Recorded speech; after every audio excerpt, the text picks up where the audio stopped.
જય જલારામ. ટૂંક જ સમય પહેલાં આપણે જોયું કે સમગ્ર ગુજરાતની અંદર રઘુવંશી સમાજ એક આક્રોશ સાથે સ્વામિનારાયણ સંપ્રદાયના વડતાલના એક મહારાજ દ્વારા જલારામ બાપા વિશે એમને જે કંઈ વાત કરી એ ઇતિહાસથી વિપરીત વાત કરી. એમને જે વાત કરી એ જલારામ બાપાનું જે અન્નક્ષેત્ર ચાલે છે એ અમારા એક સ્વામીના આશીર્વાદથી શરૂ થયેલું અને એ અત્યારે ચાલે છે એવું બોલેલા.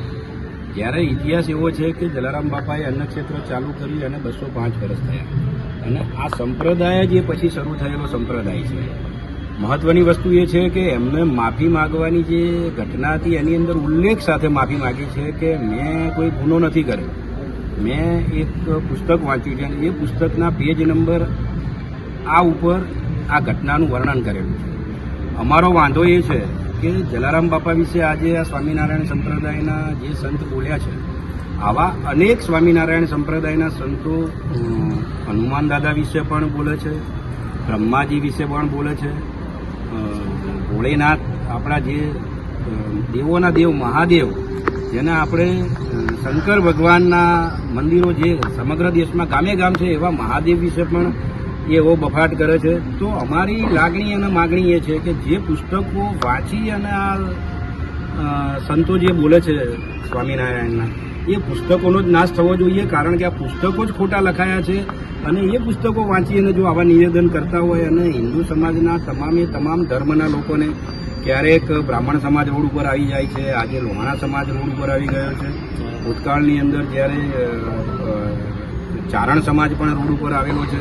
અમે જોયું છે ને આ તમામ લોકો જ્યારે રોડ ઉપર આવે છે ત્યારે એના માટે જવાબદાર સ્વામિનારાયણ સંપ્રદાયના લોકો જ કેમ હોય છે?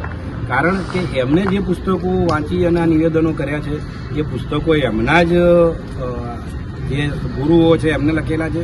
તો આજે અમે એવું ઈચ્છીએ છીએ કે આ ખોટો જે ઇતિહાસ એ લોકો વાંચી અને બીજા લોકોને સંભળાવે છે, આવા તમામ પુસ્તકોનો જ નાશ થવો જોઈએ.